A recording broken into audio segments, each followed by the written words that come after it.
जय हिंद दोस्तों, मेरा नाम है मनोवर चौहान और आप देख रहे हैं न्यूज़ निवारण टीवी।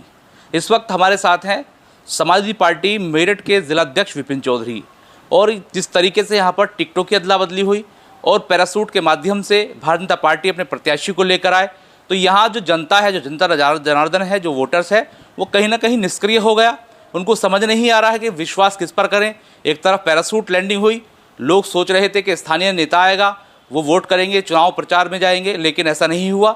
दूसरी तरफ लगातार 3-3 टिकटों का जो वितरण था वो होता रहा समाजवादी पार्टी में। तो यहाँ पर भी इस तरह की स्थिति है। गांव देहात के अंदर चुनाव प्रचार से लेकर चुनाव सामग्री तक नहीं दिखाई दे रही है। जिलाध्यक्ष मेरे साथ हैं, जान लेते हैं कि आखिर क्या सोचते हैं, क्या समझते हैं और ऐसा जो हो रहा है पहले चुनाव में नहीं हुआ तो अब ऐसा क्यों हो रहा है। सर, सबसे पहले स्वागत है आपका न्यूज़ निवारण टीवी में। सर, सबसे पहले आप ही की पार्टी का सवाल ले लेते हैं।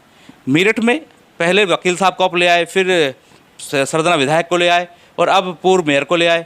सर, ये सब क्या चलता रहा? देखिए, पार्टी की अपनी रणनीति होती है और पार्टी में सबका एक अधिकार होता है कि वो सब टिकट मांगे, तो सबने टिकट मांगे। राष्ट्रीय नेता जिसे तय करता है उससे लड़ाया जाता है। ये पार्टी की रणनीति के अनुसार और जातीय समीकरण साधते हुए टिकट दिया गया है जी। तो ये जो पहले सब कुछ हो सकता था, क्योंकि 5 साल आपको मिले, सब चीज़ें पहले एनालाइज हो सकती थी। आपने जनरल सीट पर एससी समाज को उतार दिया, ये सब चीज़ें पहले क्यों नहीं सोची गई और ये मैसेज दिया गया कि हम बार बार टिकट बदल रहे हैं, हमारे पास ढंग का नेता नहीं है? देखिए, टिकट इसीलिए बदला गया है कि एक मैसेज दिया गया है। और आपने अभी कहा कि जनरल सीट पे एससी को लड़ाना, मैं सराहना करता हूं और हौसला अफजाई बहुत ज़्यादा कि उन्होंने, हमारे राष्ट्रीय अध्यक्ष जी ने जनरल सीट पे एससी को टिकट देने का ये एकदम जज्बाती फैसला लिया और बहुत ही हौसले वाला फैसला है जो विजय में बदलेगा। अच्छा, चुनाव प्रचार की अगर हम बात कर लें और सामग्री की बात कर लें, जब हम छोटे थे देखते थे झंडे लगे रहते थे सड़कों पर, बिल्ले यहाँ लगाकर घूमते थे, बड़ा उत्साह होता था कि कह सकते ना, जब चुनाव आता था तो एक उत्साह था और एक पर्व था।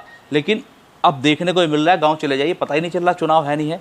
वोटर निष्क्रिय हो चुका है, वोटर को ये नहीं पता उसने क्या करना है, किसके साथ जाना है, कहाँ से जाना है। एक तरफ भारतीय जनता पार्टी लोगों को कह रही है आपके बार 400 पार, दूसरी तरफ आप पीडीए को लेकर चल रहे हैं, इंडिया अलायंस के साथ चल रहे हैं। तो जनता को कैसे लेकर आएंगे, जनता को कैसे समझाएंगे? जो मैनिफेस्टो कांग्रेस ने जारी किया है वो तक तो लोगों को पता नहीं है। देखिए, वोटर कभी निष्क्रिय होता है, ये लोकतंत्र है और लोकतंत्र में वोटर सबसे बड़ी जान होता है। रही रणनीति की और प्रचार की, तो देखिए जैसे 21वीं सदी आ रही है, जैसे जैसे सब मीडिया का ज़माना बदलते हैं वैसे ही प्रचार के तरीके भी अब लोग बदल चुके हैं। और जैसे ही सभी पार्टी अभी ईद के बाद जैसे चुनाव प्रचार जोर पकड़ेगा तो सब उसी तरह का माहौल आप लोगों को दिखाई देगा। अच्छा, भारतीय जनता पार्टी अगर बात कर ले, पैरासूट लैंडिंग हुई है, उनके पास स्थानीय नेता नहीं रहा जो जीत दर्ज करा सकता था। बाहर से राणा पड़ा कि राम को लाए हैं, हम उनको लाएंगे, इस तरह के नारे के साथ वो चल रहे हैं। और रियल लाइफ में राम है क्या? रियल लाइफ में कुछ कमाल दिखा पाएंगे? देखिए, प्रत्याशी हमेशा लोकल होना चाहिए, जनप्रतिनिधि जो भी होता है वो लोकल होना चाहिए, जो लोग उससे अपनी समस्या रख सकें, समस्या का निदान कर सके। रही बात पैरासूट प्रत्याशी की, तो वो तो बीजेपी वाले बताएंगे कि क्या उनमें इतने कैडर का इतना कोई दमदार प्रत्याशी नहीं था लोकल में कि वो लड़ा सकें।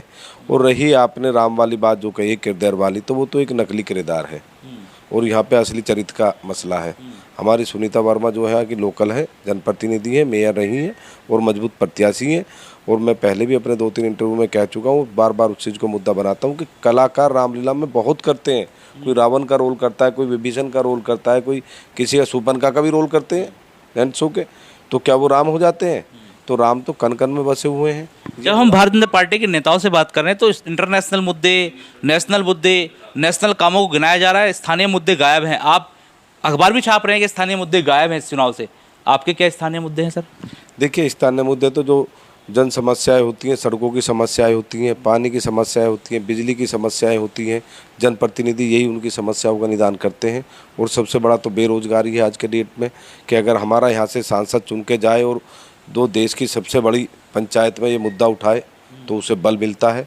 अगर हमारी यहाँ से पार्टी की सुनीता वर्मा जी जीतती हैं तो वो इस मुद्दे को प्रमुखता से उठाएंगी और जो समस्या उसका निदान करने की कोशिश की जाएगी। सुनीता वर्मा जी का आप बार बार जिक्र कर रहे हैं तो मैं पूछ ही लेता हूँ, वो मेयर रहीं, सरकार अब आपकी पार्टी में है, पहले बसपा से मेयर रहीं और उनके पति ने चुनाव भी आप ही के पार्टी से लड़ा है विधानसभा का। 5 साल उन्होंने क्या कुछ किया है, कुछ पता है आपको? जी देखिए, वो मेयर रही हैं, बड़ा अच्छा उनका कार्यकाल रहा था, बसपा से थी वो। काम वाम गिना सकते हैं? अभी बताते हैं आपको। और उनके जो पति हैं योगेश वर्मा भी, वो भी अस्त्रापुर से एमएलए रहे हैं। और ये तो देखिए काम सभी करते हैं, लेकिन जो विपक्षी होते हैं वो हमेशा कुछ ना कुछ मीन मेघ निकालते ही रहते हैं। नहीं, हम तो पूछ रहे हैं आपसे क्या काम किया, हम विपक्ष की बात ही नहीं कर रहे। नहीं देखिए, मेयर रहते हुए 5 साल वो आरोप ये है कि वो कुछ कर नहीं पाए, अब उम्मीद क्या करेंगे लोग 5 साल जो अगर सांसद बनते कुछ करेंगे? देखिए, जो सत्ता में रहता है उसका तो लोग, विपक्ष तो विरोध करता ही करता है। वो जब सत्ता में थी, मेयर थी, तो विपक्षी तो हाई हुल्ला करेंगे ही। बाकी उन्होंने सीवर की समस्या आई थी और बहुत समस्या आई थी, उन्होंने अपने मेयर के सदन में बहुत प्रस्ताव पास करे और बड़ा अच्छा काम कराया था। इस बार क्या उम्मीद है, पार जा रही हैं या अटक जाएंगे कहीं? देखिए, पार जाने की उम्मीद तो ये कि बड़ा साहसिक कदम हमारे राष्ट्रीय अध्यक्ष जी ने, पहली बात तो ये कि जनरल सीट पे एक एससी को टिकट दिया और उसमें भी महिला को टिकट दिया है, तो ये बड़ा साहसिक कदम है और यही मिसाल बनेगी और ये महिला यहाँ से लाखों वोटों से जीत के संसद पहुँचेंगी। आखिरी सवाल मेरा ये है, आप जिलाध्यक्ष समाजवादी पार्टी के, इतिहास रहा है मेरठ समाजवादी पार्टी का अंतर्कलह का, कि इस बार लग रहा है कि अंतर्कलह शांत होती दिख रही है और आप शाहिद मंजूर साहब के घर पर आए हुए हैं, तो मुझे भी लगने लगा कि शायद कहीं ना कहीं कुछ ना कुछ सही हो गया है। तो क्या जिताने के लिए इकट्ठा हो गए हैं? अतुल प्रधान भी मान गए हैं?